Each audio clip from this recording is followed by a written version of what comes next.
ساری زندگی انسان ماں کی خدمت کرتا رہے تو بتاؤ ماں کی خدمتوں کا بدلہ دے سکتا ہے؟ ماں کے پیار کا صلہ دے سکتا ہے؟ عرض کی گئی کہ میں اپنی ماں کو اپنے کندھوں پہ اٹھا کر کے حج کروایا ہے اور سائی اور کعبۃ اللہ کا طواف کرایا ہے، اور حالت یہ تھی کہ اگر چٹان کے اوپر گوشت کا ایک ٹکڑا ڈال دیا جاتا تو وہ بھی بھن کے کباب بن جاتا، اتنی گرمی کی شدت تھی۔ کیا میری ماں نے میری جو خدمت کی، میری کفالت کی، مجھے دودھ پلایا، مجھے جنم دیا، تو میں نے کیا ماں کی خدمتوں کا صلہ دے دیا ہے؟ تو جواب آیا، تو نے ابھی اس کی ایک مسکراہٹ کا بدلہ بھی نہیں دیا۔ ماں جب ہنس کے دیکھتی ہے تو جنت کی ساری کلیاں کھل اٹھتی، اور بیٹے کی زندگی ماں کے اس ہنسنے سے جو ہے وہ عبارت ہوتی ہے۔ بیٹے کے لیے ماں کے جو جذبات ہیں، ماں کی جو کہانیاں ہیں، ماں کے سینے میں جو درد کے امٹتی ہوئی ایک کائنات ہے، اس کا کوئی بدل نہیں ہو سکتا۔ ساری زندگی ایک ٹانگ پہ کھڑا ہو کے بندہ ماں کی خدمت کرتا رہے پھر بھی حق ادا نہیں ہوگا۔ ماں ماں ہوتی ہے، اللہ تعالیٰ جل شانہ نے اس کو وہ درجے عطا فرمائے۔ بیٹے کے ساتھ جو پیار ماں کرتی ہے بھلا کوئی کر سکتا ہے؟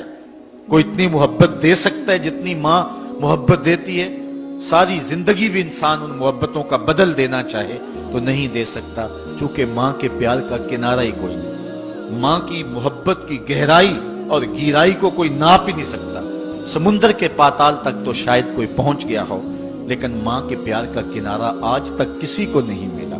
اللہ تعالیٰ نے اس کے سینے میں دھڑکتا ہوا جو دل رکھا ہے اور تڑپتی ہوئی جو ممتا رکھی ہے، وہ ایک مثال بنی ہوئی ہے کہ کسی نے کسی کو کہا کہ میں تیرے پہ راضی تب ہوں گی کہ اگر تو اپنی ماں کا کلیجہ نکال کے لے آئے۔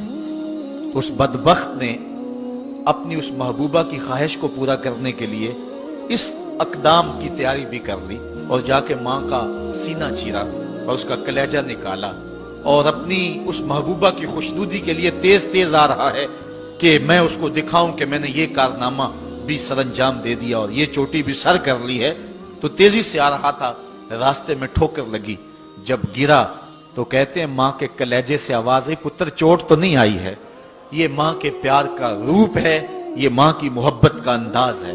دنیا والوں، ماں کی قدر کو ضائع نہ کرنا، ماں کے پیار کو اور اس کی محبت کا صلہ دے تو نہیں سکتے، لیکن ساری زندگی ماں کی نوکری کرنا اور اپنے باپ کی زندگی کے اندر کبھی بھی نافرمانی نہ کرنا، یہ سعادت مندی اور خوش نصیبی ہوتی ہے۔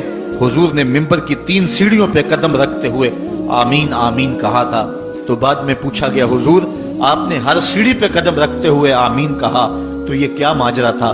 فرمایا جبریل آئے تھے، انہوں نے مجھے کہا تھا اس شخص کی ناک خاک آلود ہو جو ماہ سیام رمضان المبارک کو پائے اور پھر کثرت عبادت سے اپنی بخشش نہ کروا سکے۔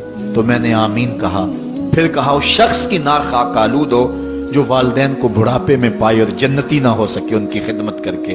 تو میں نے آمین کہا۔ پھر جبریل نے کہا اس شخص کی ناک خاک آلود ہو جس کے سامنے آپ کا ذکر کیا جائے اور آپ پر درود نہ پڑے۔ تو میں نے آمین کہا۔ تو وہ شخص کتنا بد نصیب ہے جو والدین کو ناراض کر لیتا ہے۔ میں کہتا ہوں ساری کائنات ماں کے قدموں تلے ہے، بلکہ میرے محبوب نے جنت کو ماں کے قدموں تلے قرار دیا۔ الجنت تحت اقدام الامہات، جنت ماں کے قدموں تلے ہے۔ ماں اتنا پیار کرتی ہے کہ جس کا کسی ترازو پہ تول نہیں ہو سکتا، اور اس کے پیار کا صلہ بدلہ ساری زندگی خدمت میں بھی گزار دیں پھر بھی نہیں دیا جا سکتا۔